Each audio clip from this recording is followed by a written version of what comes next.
Welcome back to The Exchange. Robinhood is getting into the prediction markets business just in time for March Madness. The move comes a little more than a month after they pulled Super Bowl betting contracts after pushback from the CFTC.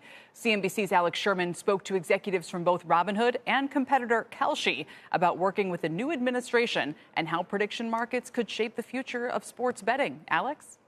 Yeah, so look, even though these companies are quasi-competitors, they're actually partnering on this idea of bringing prediction markets over to Robinhood.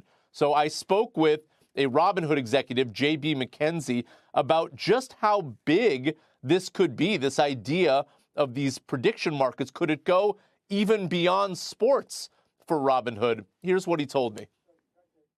So I think you're going to see this continue to evolve through all prediction, not just sports. I think you're going to see it with economics. I think you're going to see it with pop culture. I think you're going to see it with sports. I think you're going to see it with political or policy as well. All of those are going to come together, I think, and provide a very interesting marketplace that we think is going to continue to evolve over the next 6, 12 months and years to come.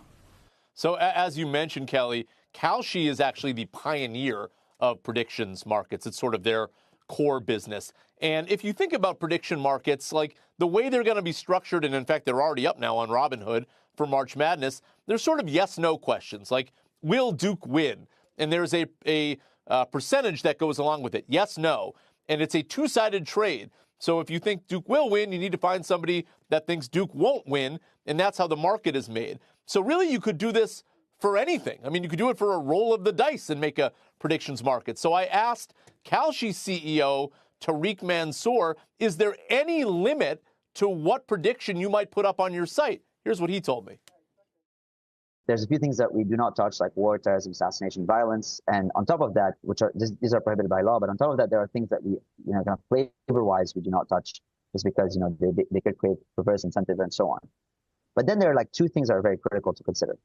One, does this market have economic purpose, economic or social utility? Is it important beyond the act of trading on that market?